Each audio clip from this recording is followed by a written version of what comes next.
Good morning, everybody. At least it's morning for me. I don't know when you guys are watching this, but Kelly McManus, how you doing, buddy? Good morning.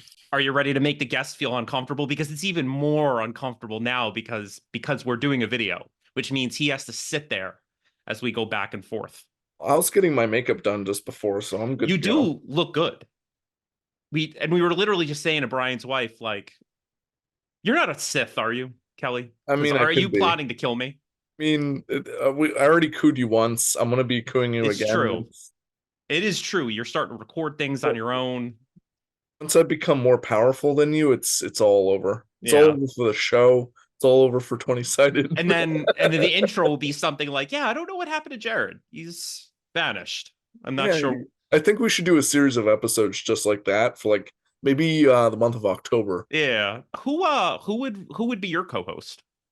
Oh, no. Oh no, there is no No, co-host. I wouldn't make that mistake. There's no Sith Padawan. Also, let me point out before we get into it, God, it's so funny, the Instagram, right? I feel like so many people that put out those Star Wars, like May the 4th be with you kind of things, I don't think they've earned getting to put those posts up. Did they get beat up back in the day? Like, No. did they watch Star Wars when it wasn't cool? You could tell which ones are fake and which ones aren't. So many people, it's just like, come on, it's kind of cringe. Yes, it's It's so disgraceful. popular, it's kind of cringe. Yes, absolutely. Do you Did want you to read know? the expanded universe lore? No, you didn't. Like, get out of I here. know. Well, to be fair, neither did I. I mean, I read the Thrawn books. I read There you those. go. I There you read the go. first three. Yeah. Um, my father, right, who we talk about a lot on the show, he was really into all that stuff, like to the point where he couldn't like watch anything new. He was like, nope, like this is not real. And our guest would know that because our guest who's sitting here uncomfortably knows my father, so and he's waving, right?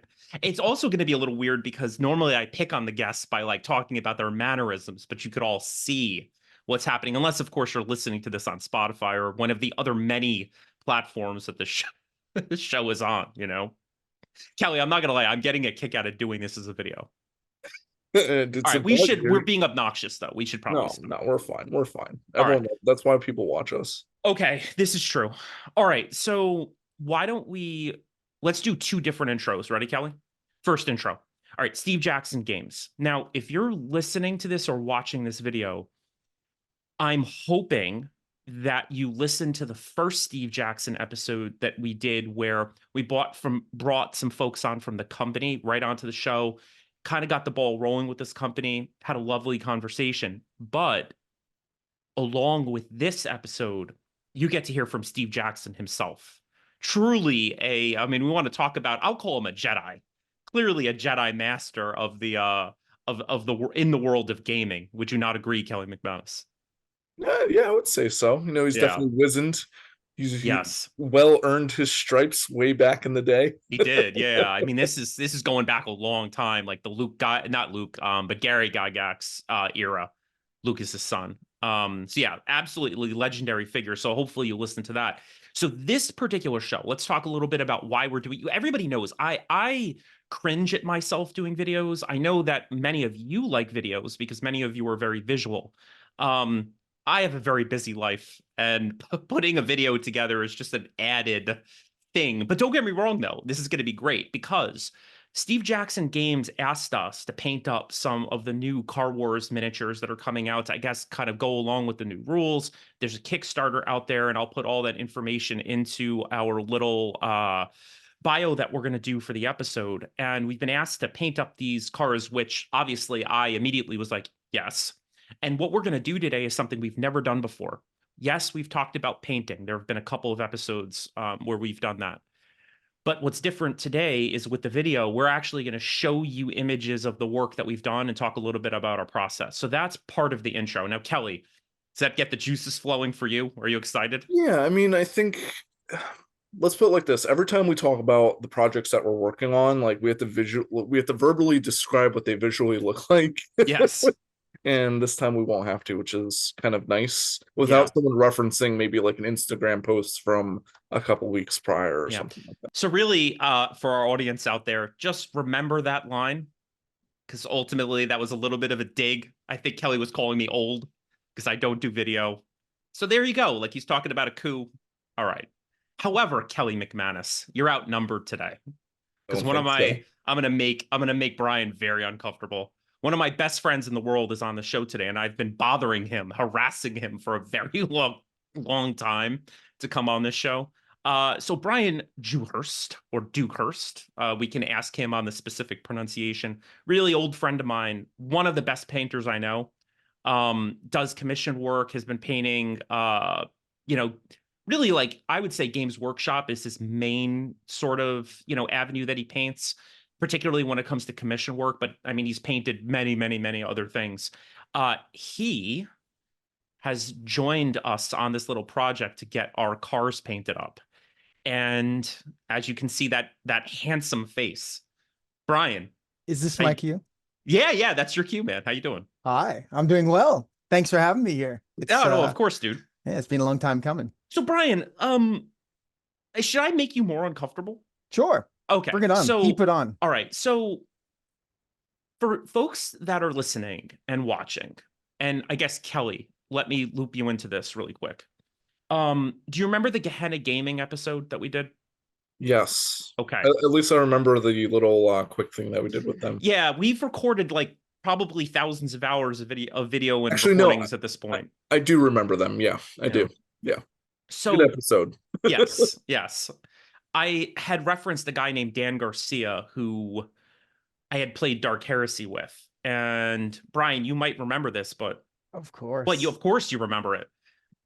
So we were looking for some players, and Dan comes up to me and was like, "Yeah, actually, there's this really cool Australian guy who's been coming to basically like Bishop's store, which was in White Plains." And he was like, "Yeah, I bet you this guy will be down for this." And then that's kind of it. That's the story, because I met Brian, and that was kind of it in terms of like we just haven't been separated since, I guess, right? Yeah, well, I remember showing up it's at the different. store and seeing two gentlemen chatting about roleplay, about Dark Heresy roleplay, and it had been something that had been like, on the periphery of something that I wanted to do, because usually I played Warhammer. Yeah. And so yeah, I just came up and said, "Hey guys, do you have space for another player?" In my usual gregarious attitude, I sort of just inserted myself into the group, and Yes. yeah, the rest is history. It was is good. that was 2009. I Right? don't remember that. That was Yeah. Well, long ago. the reason I remember, I think it was 2009 because it was either 2008 or 2009, because I remember that I couldn't start immediately because I was working at a camp, and I only worked at that particular camp for one summer. And it was either one of those 2 years. So that's basically how long we've been painting and gaming together, I guess. Yeah, I was very keen too. I even made a couple of miniatures for the game we were going to play, I not have them still. realizing we were Theater of the Mind. Oh, I thought you were referencing something else, but no, that actually I don't remember. Yeah, like so which character did you No, build? those were the ones. Oh, those were the ones. Yes, Oh, okay, yes, gotcha. Yeah, I Venice still and have them. Harker. yes. Yeah, indeed. So, Brian, I don't know how deep down this rabbit hole you want to go, because people do need to know a little bit about you. They need to know a little bit about who you are before we kind of get rolling regarding the work that we've been doing. What do you want people to know about you? Well, I've been doing hobby-related things for many years. I suppose I got into Warhammer back when I was 12 years old, so 30 years ago. Yeah, that's a long time, dude. Yeah, so played through high school and came out to the States, met an American woman, and have gone native. As you might pick up, I am originally Australian. Now I've gone to the other side of the pond. Right. And yeah, been out in the States for a long time and enjoying doing all manner of hobby. I still play Warhammer and do all the painting commissions as you although I've eased off on that a fair bit. Yeah. Who has time for all these things in this busy world we live in? Yeah. But, yeah. Let's see, by the way, Brian, how much of a Sith Kelly McManus is, by the way. Kelly. So, do you know where my hatred at times my hatred of Games Workshop comes from? This gentleman, because he has put a beating on me many times. Just sounds like you're bad at the game. I could be. I very well could be. People always think that I'm a good gamer. I was not good at Warhammer. I was not good at list building, but man, you want to like, I think I need you to see. You'll have to come to Terrytown at some point to do, to our little board game night, but you really have to see what happens to this friendly, gregarious Australian when you put an orc Blood Bowl team in front of him. It's Because vicious. it is something to behold. But you know what though? We've already all been too uncomfortable today. We don't have to go down that rabbit hole. None of that usual, GW bashing. Brian, what is it that you like about painting? Like, what? Because again, you are, without stroking your ego too much, you're one of the best painters that I know. What is it about painting miniatures that just drew you in at such a young age? So the aesthetic of the miniatures, I mean, I've always been into fantasy and sci-fi. So that first White Dwarf magazine that I saw in the news agency back when I was a young, impressionable lad, that caught my eye immediately. I really enjoy the process of painting, and it's as I'm sure a lot of people will agree, it's like a meditation. It's a Zen sort of thing. You sit down, maybe put some music on, and just spend a couple hours putting paint onto a model, and you can see your progress before your very eyes, and it's cathartic. Yeah. Yeah, but you've never done painting competitions, right? Or anything like that? No, I've never gotten that deep into it.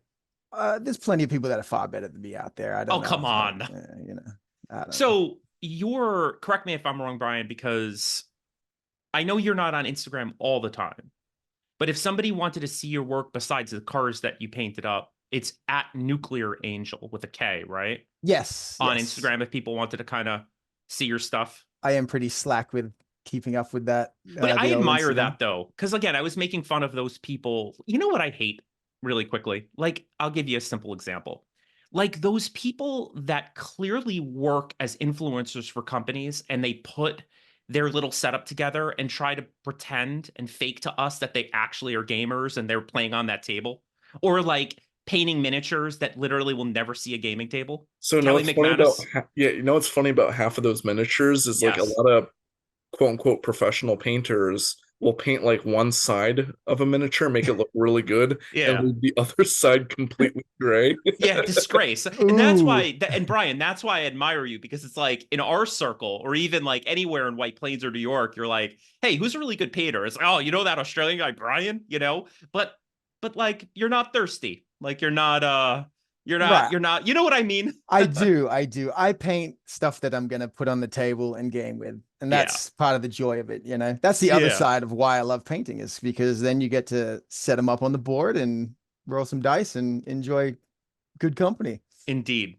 Now, folks out there, especially because I'm under the gun now, I'm under pressure because I have to like fiddle with the screen that we're on right now. Here's what we're gonna do. We're gonna get into it. We're gonna get right into it. I have curated a whole slew of pictures of the cars and things that we've been painting up, and we're really going to start talking CarWars, Steve Jackson, why we like car games, and talk a little bit about our painting. So you're going to have to bear with me, and there's so much pressure because I don't edit anything, so it's like I've got to make sure that this works. So here we go. Are you gonna pull a teacher moment where like you pull up the wrong screen and the kids It's po- laugh, it's and is possible. It's definitely, well, the kids laugh at me all the time, but well, You used to it? because It's good. yeah. So, all right, here we go. So what I'm doing right now is I'm going to share that. I'm going to full screen it for your viewing pleasure. And I think that if we did this correctly, now you see our little mugs on the right side of the screen, and we're going to go through and take a look at some photos. Now, I'm going to start with Brian since you're the guest of the show. Brian, we've been playing different kind of car games for a really long time. What is it that's so fun? Just to get the ball rolling, what is it so fun about playing card games? So, I mean, I love the you know, the putting a car on the board and like racing around, ramming into each other. I mean, Demolition Derby is a great concept, and you just get to translate that on the board. You know, you got to have like damage and it's just there's something about it because you never know what's going to happen. Your car will go out of control, crash into something. There's you know, it keeps you on your toes. I It like that kind does. of thing. It It's is really also fun. there's a lot of the wasteland aesthetic associated with a lot of the car games, you know, Mad Max, that kind of stuff, which I'm very much into. Well, So you have to be, Brian. as an Australian, of Yes, course. of course. And Kelly, I know that you have mentioned many times to me the joy of Twisted Metal. Oh yeah. Yeah, so give us a little bit of backstory because it's again, look, folks, people listening, people watching, we don't pretend on the show. So I'm like a we're gonna be very different honest about generation. where we're at when it comes to all this stuff. Um, and Kelly, you have talked about Twisted Metal many times, even before we set this little interview up. Tell me about it. All right. So, if you don't know, Twisted Metal is a series of video games from like the late 90s, early 2000s. Are you two familiar with it or? Yes, I played it on Absolutely. PlayStation. I Yeah, used to like to play the truck.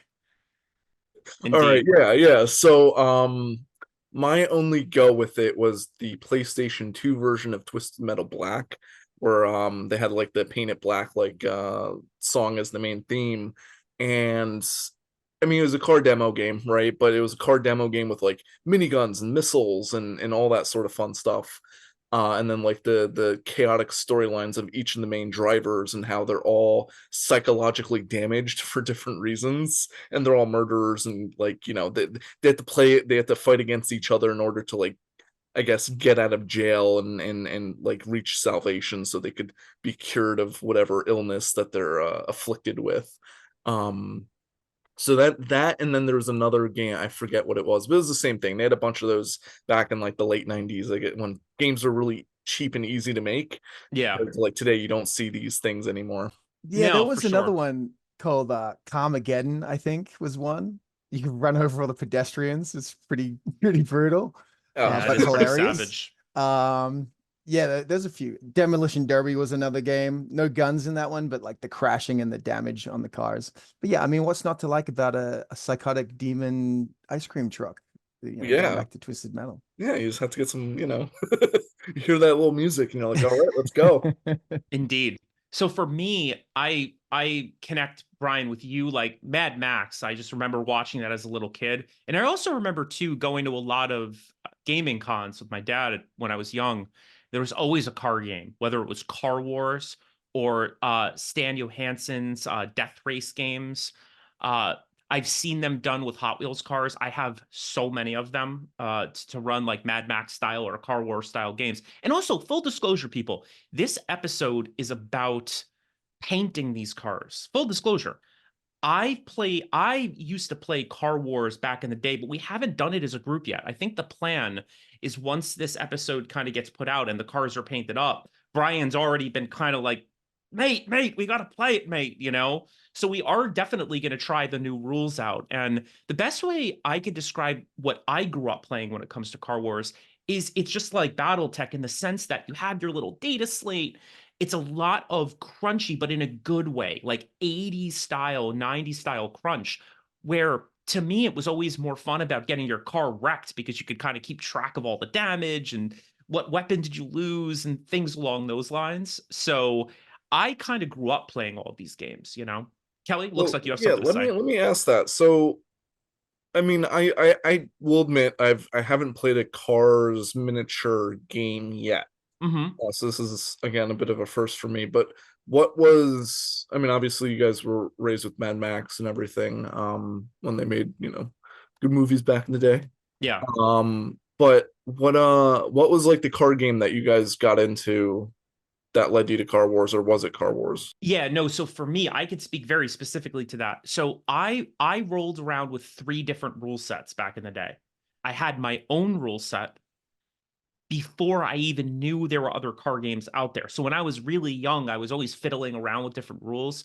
And then I discovered CarWars. And then, like I was saying earlier, my father had a friend named Stan Johansson who lives in Florida. He goes to most of the cons. He also had a car game, and all of them, even my own, were good for different reasons. So for me, I used to run games for the kids at school. They would either be with one of those rule sets, and we would either do like a race, kind of like Death Race, you know, the movie, I think it was from the 70s, or more like Mad Max style, like, you know, we're just going to get in a car and roll out there. And oh, there's actually one other game. Here we go, Oh, bringing it full circle. I, Are you going to I, say it, it might Brian? be the one that I was about to say was Baby, my go for it. first. Do it. So my first car game was Gorka Morka. Yeah, Yes. which is like a definitely Mad Max influenced Games Workshop game with orcs in ramshackle buggies and trucks going around the wasteland, crashing into each other and, you know, shooting at each other. And yeah, that was my first game. Great game. What happened to all these good Games Workshop games? I don't know, man. I don't know. But truthfully though, but you know what? Like on that point, look, I play it fair when it comes to GW, as we all know. I think that their secondary games have always been fantastic. I always like playing Necromunda. I always like playing Mordheim, except against Dan Garcia. Because we have to get him on the show because I think people would get a kick out of Dan, right, Brian? Yes. He's just, I've never seen somebody look at a list and just know what to do and then just literally make people cry at the table. And he'd be apologizing the whole way, you know? So, as you said, I brutalized you back in the day with some Warhammer Fantasy Battle, which I am unapologetic about. Dan did the exact same thing to me with Warhammer 40,000, where he played me once and it was the most unmitigated like whooping that I've ever experienced in wargaming history. It was pretty well done. Yeah. He So, stopped playing because he made people feel uncomfortable. So Kelly, let me repeat. This is not a joke, Kelly. This is true. Ready? Dan stopped playing because he was so good that people were uncomfortable and didn't want to game against him. That's beautiful. I know it's insane, but yes. Bottom line, Kelly McManus, car games, at least in our little club, I guess you could say, have really always been a thing. And on that note,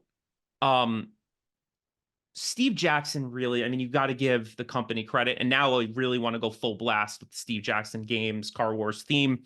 They really are the sort of innovators, like when it comes to that type of game, right? I don't know. I don't want to get misquoted here. I think they were the first. I'm pretty sure. I could be wrong, but even if they're not, they were one of the first when it came to this style of game. And Brian, since you're the guest of the show, we're going to start with your cars. Now, I have the power as the Sith Lord. So what I can do is I can scroll through your images and maybe you could talk a little bit about your process. And this is basically what the car started as. So I don't know if you want to start your journey and I'll just kind of click as you talk. absolutely. So the first picture, you know, fairly simple. Give it a prime of a black primer with a overspray of a white from above, the old zenithal highlight, as they call it. Gives a good base to put any other colors on, illustrating and highlighting. So yeah, I started layering different reds on. So this is a dark kind of purple red. My thought for the car was I wanted to do like the candy red that you see, because the car looks like a classic kind of fancy sort of sweet ride. So that was the color scheme I was going for. It was a little tricky to do. So I laid on a bit more of a brighter red. It wasn't going in the direction that I wanted to, but I kept going with it. So I sprayed some red ink on it to see if that would darken it down. See, what I was missing was the gloss on it that makes that candy, like that candy apple red. So the red ink, I tried that. Brian, that is an old bottle of ink. Oh yeah, that's one of the OG bottles that Yeah. ages you as a painter or collector. I have a few of those still in my collection. So Brian, I have to stop you for 1 second. Okay, when you say you're layering on, right? Are you airbrushing or painting on? So this was all with my airbrush. This is a shot of my airbrush booth, the turntable on there, so you can get all the different angles on it. Oh, that's cool. It's I got the thought that it exhaust was. fan out the I thought back. that was something you prayed to or something along those lines. You know, the way that it looked like Yeah. you were going to sacrifice something. You know, Absolutely, that's the cool. altar of paint. So it was basically 1, 2, 3 different layers of red. Yeah, Essentially. it ended up being a couple more after that. Oh, that's the Yep. next car. We can Yeah. come back to that one. Yeah. But By that the was way, primed black as well. we're just gonna have to roll with it. I wasn't sure what like if we wanted to start with one and go with the next. So you're just gonna have to like look at the photos, Brian, and Yeah. go. So I also Yeah. painted up the ruined car, the wreck, which is a great model. I really like the idea that Steve Jackson Games makes a perfectly intact working car and then the wreck model to match it. I think that's awesome. With this one, I wanted to go for a totally rusted out Hulk sort of look. So lay down some pumpkin, some rusty color. Is that a Uh, craft paint, Brian? no, so these are Minotaur paints. They're from the company Badger that makes airbrushes. So Oh, okay. they make their whole line of airbrush paints. I got the set of like 80 paints or something like that. They work quite well. Put them right in Yeah. the airbrush, a little thinner in there. Yeah, so I laid down another brighter orange on top of that. And you could see the contrast in there. It looks Yeah, great. yeah. What is this? So this is a technique that I love using for all my wasteland related rusty looking stuff. So you take a water-based hairspray and after laying down the first coats of orange, you spray the model all over with this hairspray and you sprinkle salt on it. So I got two types of salt, regular table salt and then like kosher salt, which are bigger grains. Sprinkle those on randomly all over the model. And it looks like the next picture. There you go. So it's just sitting on there. So it acts like it masks off the color underneath. So what you do next is spray brown over the whole thing. This is a dark kind of reddish brown, which I find works really well for the rust effect. Right. And then you wash it off under water with, you wipe the paint off with a wet brush and it leaves this really great rusty mottled effect where you have like the brown and the orange and it's a really organic sort of natural looking effect. You could replicate it with a brush, but it would take like 1,000 years to do so. Yeah. So yeah, that's what you do with the old salt masking technique. Where'd you learn how to do this? The interwebs. Yeah. Yeah, I painted up a Nurgle army with all the armor rusted and all the weapons, the plague god, warriors of the plague god. It worked really well for that. A lot of the buildings and scenery that I've done for This Is Not a Test, like another wasteland game. The rust is an integral part of the scenery for that. So yeah, it's a great technique. I love it. Kelly, what do you think? That is that's ingenious and that's really cool. Like I love how the rust kind of comes on there. It's just that's neat. Yeah, the texture is just great. Yeah, so this picture's a little blurry, but hey, so you accentuate the salt hairspray technique with sponging on a few different colors. In this case, a bright orange, a middle kind of leathery brown, and then a dark brown. Sponge that on randomly all over with like a little ripped piece of blister pack sponge or whatever. Paint a little bit of the metal details, and yeah, it ends up looking really. Now, Brian, we need to educate the young people out there. So back in the day, right, when you would buy metal miniatures from GW, right, and I guess one could argue many different companies, there would be that sort of layering of sort of foam, right? Like inside the blister pack itself. So you kind of pop the pack open, pull your miniatures out. So Brian, you're really talking about that sort of spongy foam that's inside of those packs, right? Yeah, it's the same sort of foam that a lot of the like miniature like carrying foam, like that you would put your painted miniatures in to transport them. It's that same sort of foam. Yeah. Indeed. Now you're highlighting, it looks like. Yeah, so I started painting the broken glass on the car there. which I think is a great detail on the miniature. I really like that. I, I I really love what you did with the glass. Yeah, I think I didn't end up doing it, but I think the other thing I could do with you could do with the glass is add a layer of gloss to it at the end, just to give it that reflective sort of look. Brian, how long does it take you to paint something? Like something Um, like this? Was this this, like a little faster or? yeah, this car start to finish is probably, I don't know, 2 hours maybe, Yeah, not too long. gotcha. Yeah, because the bulk of the work, because it's the whole car is that rusty sort of look, was done with like airbrushing and Yeah, that. So yeah, I just highlighted the glass with, a dark blue, then a lighter blue, and then to make it pop, you just use straight white on some of the corners and the tips, just to give it a little reflective sort of look. and that, do you dry brush that on, or do you No, no, actually you get that in was by there? hand. Yeah. Yeah, Then I just painted the seats like a dull gray, give them a dirty wash so they look like they've been exposed to the elements. That's right. pretty much it. Yeah. No, nice. So now this is Yes. the finished product from the other car. Yes. So back to the red car. So I was struggling with the getting the candy coat red sort of look. And I spoke to a friend of mine who paints cars for a living. And I was picking his brain about how they do that effect. And it turns out how you're supposed to do it is lay down a base coat of metallic silver or like a metallic salmon kind of coppery color. And then on top of that, you use a gloss coat with a tint of red in it and put a couple of layers of that. And that gives that metallic, glossy, like rich red color. So I went back and I put some of the gloss paint in my airbrush and a little bit of red. And I sprayed it on there and I was very excited. And I've never used this gloss paint before. And something was weird with it, and it totally gummed up my whole airbrush Oh and no. turned to glue inside it, and I had to spend like an hour cleaning it all out. And good thing it didn't mess up the miniature. So yeah, I had to disassemble my airbrush and Also, I love how paint we're it. just finding out about this now. Yeah, it was just one of those pitfalls that like you just have to just roll with.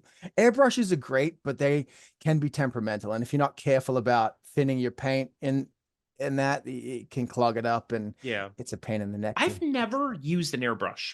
I'll have to teach you. Yeah, I probably should know how to. Kelly, do you use one? I do not, but I would be interested in learning. Because I feel like an airbrush would be perfect. Because like honestly, like, see, I kind of wanted to start the show by showing my stuff. Because now I have to deal with the fact that like you're gonna see little brush strokes like on mine. I don't see any brush strokes on Brian's miniature, you know? Well, But I did go back after the airbrush debacle, and I tried the gloss, the red tinted gloss. I applied it with a brush yeah, all over, so it started getting the effect that I wanted. So the one on yeah, the left isn't finished yet. I still had to right, paint the tires and highlight the metals. Yeah, there you go. yeah, That's more of the finished one. right, So, after getting the red where I wanted it, just the same old, I use the same colors on the glass that I used on the wreck. yeah, Just, painted painstakingly painted the silver details because, if you get the silver on the red that's already finished, it's impossible to get it back to look the same. So, yeah, you just got to be real careful and indeed. particular about it. And, when Oh, I, that's a good one. The top-down photo is a really good one, dude. I really like how that photo turned out. It looks like you could use that as like a token for like a top-down car game. Like it Yes. looks like a Totally. nice stand-in. Yeah. You know what So I love, Brian, about your painting? There's little deceptive things that you do. So like that little light blue highlight on the windshields, like if you stare at it too long, it looks like like a kind of light blue line, but when you're just glancing at the car, it looks like a goddamn windshield. You know what I mean? it gives the effect. That's It all. That's does. all Yeah. that's Yeah. required. It's Yeah, no, slightly, for sure. yeah. Glass is kind of weird to paint. It can always come off like cartoonish, but Yeah. yeah, it was very fun to paint this. Um, I was like 95% of the way through it, and there's something else you got to be careful of when you're handling something. I opened a pot of white paint Oh and no. for a highlight, and I got some on my thumb, I guess.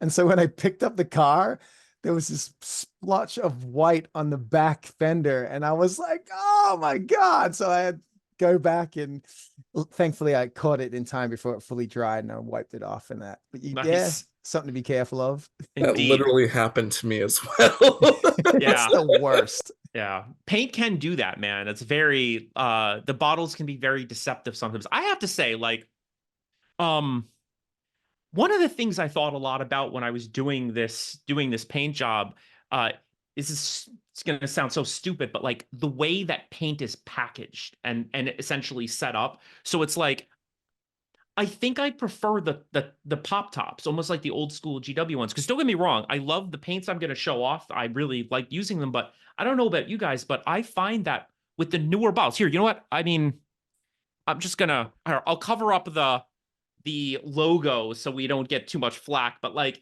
like these kinds of paints, right? Which everybody is doing this. I don't know about you guys. Maybe I'm a moron, but I pop them to open them up and they always kind of splooge out the top. It drives me insane. I don't know if it's me, like if I'm doing it or if you guys experience that as well. Are you shaking them before you open them? Sometimes I do, sometimes I don't. I mean, you're supposed to shake them, right? Yeah, Yeah, I've noticed when I shake mine that happens, or if I'm applying too much pressure Yeah. on the tube or whatever the bottle. Yeah. Brian, what a about dropper you? bottle is convenient for getting like a certain amount of paint onto your palette. Yeah. But when they clog, oh man, they're just a pain in the neck, Yes. So Yes. it's like anything, it's a double-edged sword. Yeah. Now, Kelly McManus, talk to me about painting up this car. I don't know where you want to I start. just want to get off mute, because I'm going to be talking a lot. No, that's fine, dude. So my first thought when I looked at these cars, and with what Steve Jackson Games also sent us a couple like figure models as well. And I was looking at the two cars that I got, and I was thinking like, okay, well, who's gonna drive these cars, right? So looking at this one here, I was like, okay, this looks more like a sports car than it does a battle car, right? So clearly it's gonna be some like, if I'm thinking of like a cyberpunk type of thing, it's gonna be like some corporate like trust fund kid who's doing this for fun, right? And there's no consequence. So I wanted to do so white coat, so it would kind of make all the colors brighter, because I want to do bright colors for this. Yeah. So if you go to the next one. Hold on a second, Kelly Yeah, McManus. what's First up? off, you've never played a role-playing game before, because that sounds exactly like what we would do in designing our characters for role-playing game. Is this true? Like, are you just lying? Is Yeah, this your second I lie? mean, I've never really done a serious. I mean, I played like Pathfinder once, Yeah. virtually, but that's really it. All right. Well, you just won a major brownie point for the Yeah, next time we. Now, Kelly McManus, I do have a question for you. I love this white undercoat that you used. Now, correct me if I'm wrong. Was this one of those higher end spray paints? Yeah, so this is a Vallejo spray can.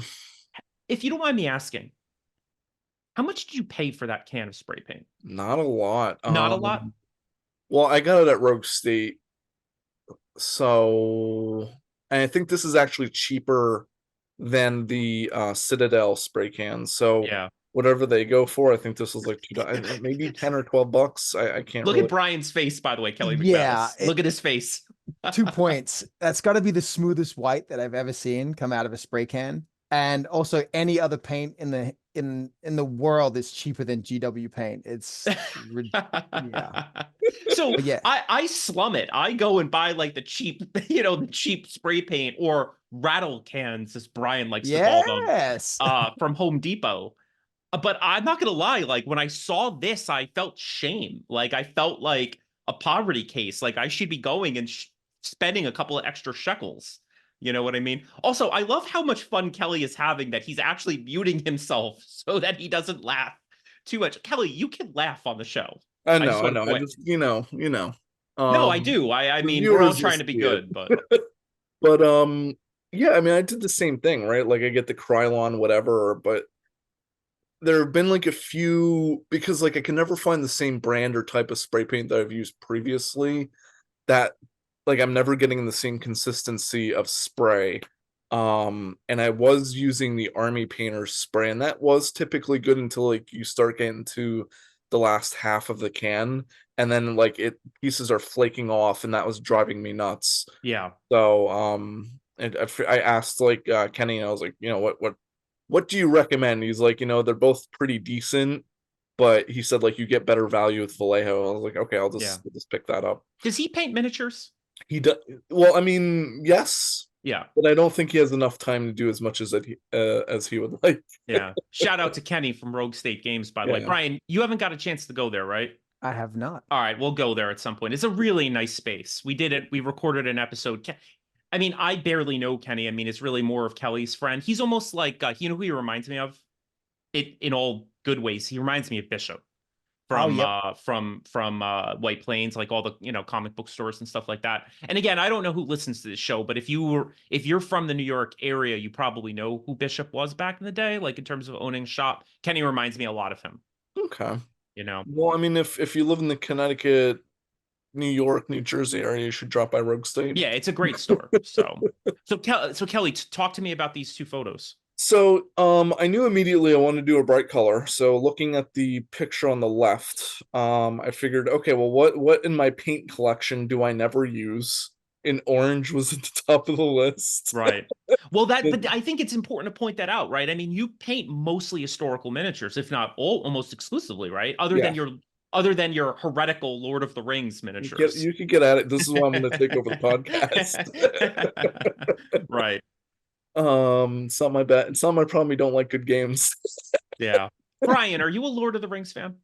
Oh, I'm a huge Lord of the Rings fan. And in fact, yeah, you say it's 2 versus 1, but I'm not sure where the ratio lies on this. Yeah. Well, actually, I am sure, and it's not with you. Sorry. Look, I will say, hold on.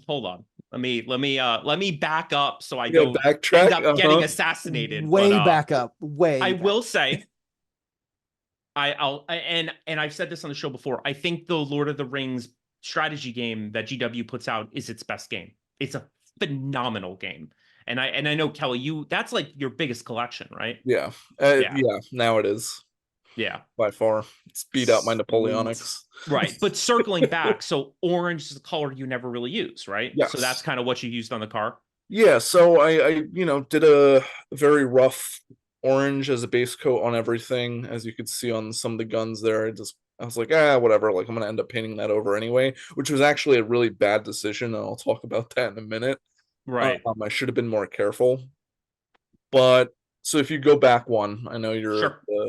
So yeah, did the orange there, and then I started like painting out like, okay, it's very orange, it needs some highlights to make it diverse. So I was like, okay, well, what contrasts with orange? Well, white does. And you can even see with the orange that there's some like paint marks, some splotchiness there. But I was like, I'll fix that in a little bit. Let me finish the rest of this just so I can start seeing it as a more complete model. So I was starting to worry like, okay, this isn't looking good. Yeah. So I did all the guns and everything with like a gunmetal, and then did a little highlight on the tubes there for I guess that's a plasma cannon or something. Yeah, they almost look like multi-meltas and then some kind of plasma weapon on top. That'd be a badass car. I was thinking the same thing. Yeah, the multi-melta. Yeah. But I think that does connect, Kelly, to your origin story of this driver, like some rich punk. Some rich guy who could afford the best stuff. But you could see on the gun, on the side gun there, where the orange kind of splotched over, and then I was painting with the gunmetal, and it just kind of made it like a little silvery orange thing. I was like, oh no. Yeah.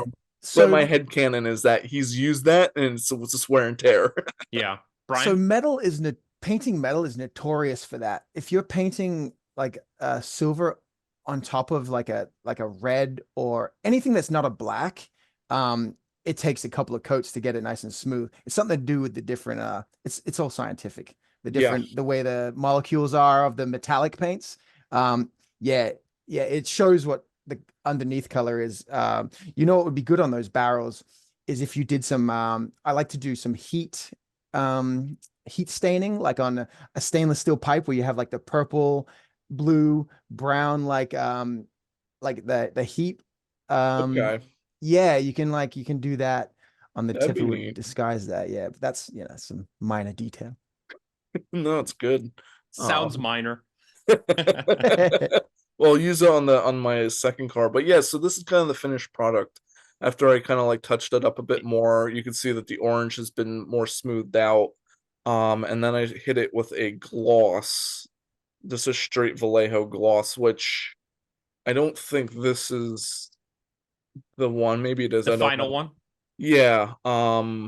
No. So I think I have that picture still on my phone. That's okay. Yeah, we can post it on Instagram. But basically, I did the gloss. I don't think I did it appropriately. Like I should have probably mixed it with the orange, which I'll probably do because I mean, when is any finished model actually finished? It's true. It's a good point. You could, and that actually, in all seriousness, that's what's great about painting. You could always go back. I can't tell you how many times I've painted something and 5 years later I've gone back and added some detail because at the time I just didn't want to because maybe I needed to get it ready You for a just want game it or done, something. right? Like you spend so many hours like this. So the way I approached painting these cars was I did the base coat one night. The next night I started doing highlights. The next night, I kind of finished it out.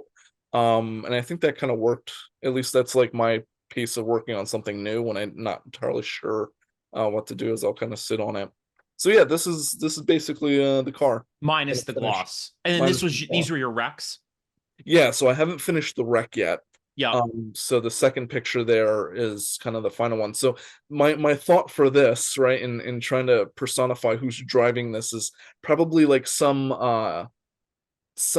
like kid who's throwing pieces and welding things together from different cars and he found some antique and extra pieces and he's just putting it together best he can, and obviously he didn't have a good night. Nice. So No, it looks good. yeah, so my goal for this is to kind of finish adding the detail work, and then I want to experiment with different like mixtures of metals to make like a kind of brownish rust to show that it's been worn down and isn't so nice. Cool. Sponge it on, baby. Yeah. It's the way to do it. I love the fact that you looked at because the wreck is the same car that I painted, just the ruined version of it. I love that you had a complete opposite thought on like who drives that car and like a different idea on like what color scheme it should be. Because where I painted that sexy glossy red, yours is an old clunker, but it's both are very legitimate choices for it. I love it. Yeah, I mean it's you have the nice antique collector and I have the kid who's just living in a junkyard. I can relate. Indeed. All right. So I hate doing this in terms of talking about myself, but I guess I have to. Ready, Kelly? All right. Always. So this is basically what the model started like. One of the things, and again, like probably going to sound silly, but one of the things I really liked about these is it's not like those old school resin models back in the day where if you don't clean the thing properly, you try to spray prime the vehicle or paint onto it and certain spots don't get paint on it because of the sediment that's still there. This thing just sprayed up beautifully, quickly, right? So here was my inspiration for the car. So I used a real life inspiration. So where my parents live, and I cannot explain what the reasoning is behind this, but for a very long time, there has been a car that I guess somebody that lives near my family, and there's nothing wrong with the car. Like there's no dents on it. It's in good working condition. Like there's no cracked windshields, nothing.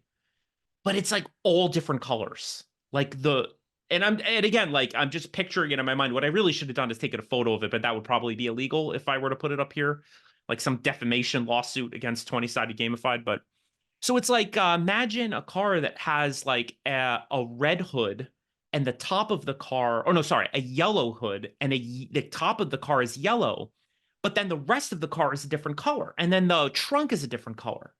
So what I was thinking is for my car, I wanted to kind of go that route. And what I wanted to do is I wanted this thing to almost look like this hodgepodge, not a bad car, but just maybe this person just sort of glued this car together, or maybe is just really eccentric and decided, I'm just going to paint the car doors different for whatever reason.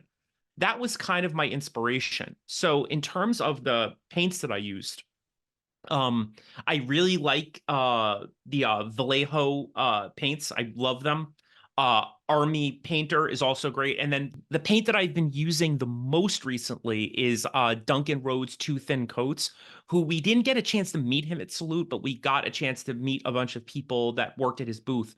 They are my current favorite paint. There's just a smoothness to them, and you can even see, well, it's actually a little bit harder to see on this one with the exception of the door, of how smooth that paint goes on. So basically what I did was I undercoated the whole thing black. I decided to leave the windshields black, in part because if I drove the car that this person drives that lives near my parents, I would not want to be seen in it. So like my thought was, I'm Heavy just going to leave tints. them black. Yeah, exactly. Like really, really, really heavy, like embarrassment tints, you know?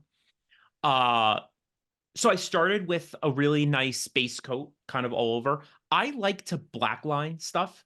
So you can see like in some, it's like an old school technique. Like you can see like in some of the notches on the car, like where different colors meet, you know, I put like a nice black line in there. And then just kind of scrolling through, this is the other side of the car where I, you know, again, did a little bit of green and I did a bunch of different shades of blue, as you can kind of see.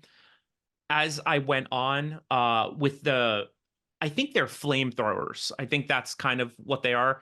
So I did a little bit of like kind of like a bronzish gold color, and then you know a nice dry brush onto the weapons. And also, do you see how I'm talking so much that I can't give you guys a chance to ask me anything? I shouldn't do that. Let me Just freeze. power through it. No, no, no. Let me freeze because I should be professional. Brian, what kinds of questions do you have?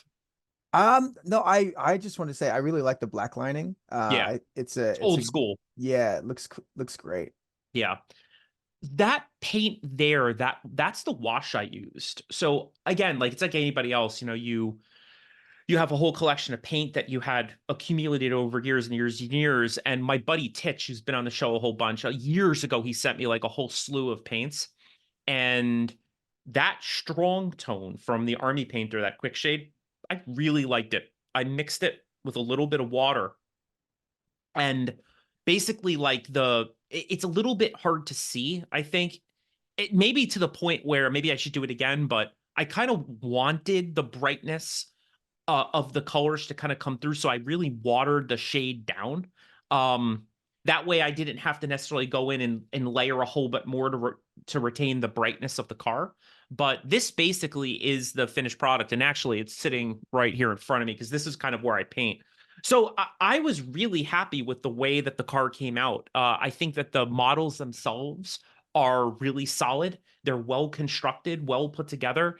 And I think that we've come a long way from having to mod, you know, like Matchbox cars, which don't get me wrong. Matchbox cars and Hot Wheels cars could be really fun to tinker with, but it was really nice to have a really nice model and just go and paint it, and a couple hours later you've got something ready for the gaming table. That's kind of how I feel. Yeah, there was something very satisfying about painting these smaller scale cars. I will talking about the scale. What is it? So it's somewhere in the vicinity of 15 millimeter, I think. Looking at Yeah, the you know, it's a really good people. question. Um, Yeah. I love that scale because it's great to put on a gaming table board, like, and because it gives you room for the cars to drive at high speed at that scale, you know, because if you have a 28 millimeter car, it's a bit big, like the whole 6 foot table is like, you know, just down the street, you know, it's not enough to get that sense of the cars hooning around this landscape. So yeah, I like the Matchbox sort of middle ground between like 10 millimeter and 25 for like this kind of game. I think is perfect. Yeah, and it's also addresses space issues too, you know, because I've seen people do, you know, car games in 28 millimeter, like a Gorka Morka type thing, But I mean, if you're going to make it look good, you need a big board, like especially if you're going to be doing some kind of race or you're going to be doing like, one of those, chase the car to the end of the table sort of thing. You really need a lot of room, Yeah, prohibitively big board, I think. Yeah. So also it makes the crew members, which we didn't get to paint those yet, but they're a good size to paint where they still have a good amount of detail. Yeah. But they're not so tiny and fiddly that it's a pain. I think it's spot on. Yeah, for sure. So, I And mean, those should I'm be, sorry, Kelly, go ahead. and those should be easy to paint up too. They're thin, they're not too bulky and everything, so it should just be a couple quick hits of paint. Yeah. Well, look, I mean, in terms of wrapping up this show, I mean, I had a blast talking to you guys because it's rare that we get to spend a full episode talking about a company or talking about actual painting. Like we've done 1 or 2 episodes about the miniatures that we're painting, but I think this has been alongside the Dave Taylor episode, the couple that we did with him. We've never talked this much about our styles, and I think that in the future it'll be fun to do more of these, right? And Absolutely. right, yeah, we can kind of lure you back onto the show, Brian. Let's talk Steve Jackson Games for a second. So, folks, whether you listen to this episode on, again, Spotify or Apple, whatever it is that you listen to it on, or if you watch the video, which we will, well, you're more than likely watching it on YouTube. Steve Jackson Games is an important game company, if like, let me frame it this way. I got a really nice comment from Little Wars TV earlier today that really brightened my day, where they had said something about us on Instagram, like just talking about the fact that this podcast is doing really good things for the gaming community. And coming from those guys, I think it's really important because, again, I don't get paid to say any of this, just to be very clear, at least not yet. But the bottom line is, like, if I think about a company like Little Wars TV, even though they're not a company, they're a club, they are the ones who have done a lot, so the fact that they're saying that we're doing something similar, makes me feel good. And in that sense, you should know who Steve Jackson is and you should know what that company is all about, right? Whether you're talking about Ogre or Munchkin or CarWars.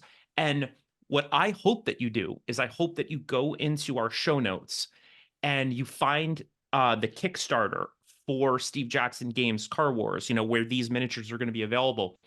And you should pick them up. And again, if it actually coincides beautifully with the release of the newest Mad Max movie, which is coming out, because for me, every time I see one of those films, it just makes me want to do some car gaming. And we'll have to do another episode at some point after we either play Car Wars or even just dive a little deeper into, the history of gaming with cars and the kind of mechanics that are used and why they're really fun.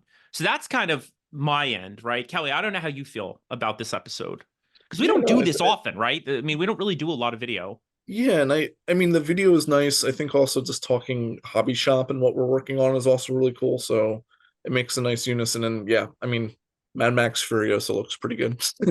Yeah, it really does, We'll get a sponsorship with them. Yeah, who knows? Well, really, I mean, it really should be Steve Jackson. Hopefully he makes some bucks, based on people going to see that movie and really wanting to find a good car game, Brian, so look, I've been harassing you for a long time now. So what'd you think? Did you enjoy being on the show? I very much enjoyed being on the show. And I also second, we got to get these cars on the board. Yes. And battle them out and then come back and let everybody know how it went. Because yeah, I mean, sure. obviously they want to know how well the sweet candy red ride wrecks all your inferior vehicles. I think the audience just wants to know if Jared loses or not. Oh, probably. Yeah, more than likely. Prepare to roll those ones, baby. Well, anybody who knows me knows that is something that I do very well. So, and I guess on that note, yeah, folks, it's been a blast doing this. So whether you watched this video on YouTube or whether you kind of, did it old school, so to speak, when it comes to the show in terms of listening on, your favorite platform, thank you. I mean, I hope you guys really enjoyed this. And in terms of future things, the big thing that we're going to be kind of working towards, and this is something that Brian knows a whole lot about because he's been to the show so many times, is Historicon 2024 is coming up, and that's going to be over the summer. We are the self-proclaimed podcast of that show.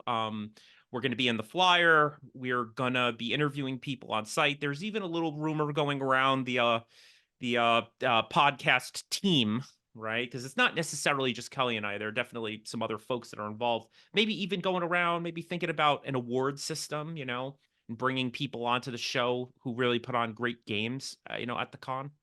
And we're going to have our own table at the show. So we're going to be running some games. I think I posted, I'm going to be doing, I've been going back and forth about this. I'm going to be doing a Northwest Frontier game, Afghanistan in the early 1880s. So I've been working pretty hard. Big thanks to Brian. You know, you've been really helpful, like in terms of some tips for the terrain that I'm building. So that's been really helpful. It's And looking good, also, by the way. yeah, I'm happy with it. You know, the only thing that I have to be a little bit careful about, and I guess here's a tip for all you listeners in the last minute of the show. You have to be careful about glue gobbing up a little bit. I'll post the photo a little later so you can see what I mean. But like, so Brian, uh, the thing is great, and the Mod Podge covering the whole hill looks awesome. But there are some spots where the glue gobbed up a little bit, so you have those little round glue things. I'm probably gonna have to, depending on how type A I want to be, I might sand them down or put a little sand on top of them. But overall, folks, if you're listening out there and you ever make your own terrain, you gotta gob that paint down so that it dries the way that you want, you know.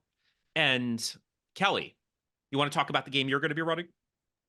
Yeah, so I'm gonna be running a historical war game, based off of concerns Washington had following the hanging of British Major John Andre, following like the whole West Point affair.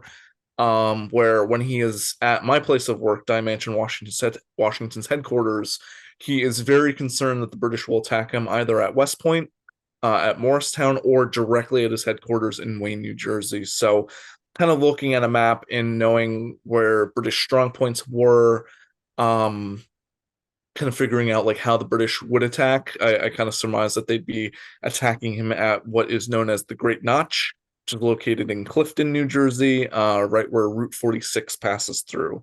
Which, if you've ever been there, it's basically a notch in between like the Garrett Mountain, north of the Watchung area, and then Montclair, like this big cliff area. So that'll be a lot of fun. I started play tested it with Jared this past week, which was good, and I'm planning on doing a lot more play testing in the coming weeks. So Cool. Brian, what are you painting right now?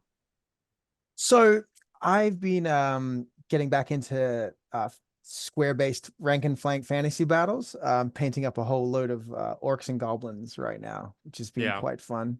Bunch of savages. Yeah. And we've been, for folks that are listening, last point, we've been doing a lot of board gaming on Tuesday nights. Brian, I'm going to put you on the spot. Ready? Chipping away at the collection. I do this all the time. What's been your favorite board game that we've played together on a Tuesday night? Is there any shout out that you want to give to a particular game? I know it's like, it's on the spot. I know it's a really tough question. No, it's good. So I did really love playing Dune Imperium, just for the fact that it riled you up so well. Yes. Which is my favorite part of game night. I can't sleep after I play that game. But also Rising Sun was really fun. That one was a good one. Yes. So either of those games, if you're looking for a good 3 to 4 player game, those are very good competitive games. I really like Zombicide. The Black Plague version. Really, really, really like that. That's been a good one. I like it because it's collaborative, so that we all don't have to get at each other, you know, which can be fun. Yes. Even though it is fun to watch poor Mike Canarino. Hey Mike, how you doing, dude? We're gonna get you on the show soon too. His despair. Yes. He wears it so well. He does. All right, folks. I think that's gonna be our cue. Mike, we're gonna have to get you on the show. All right, Steve Jackson Games. We will post information about the Kickstarter. I really hope you enjoyed the episode. And I and the rest of the team, we are going to sign off. Be easy, be well. Have a good one. Bye. Bye-bye.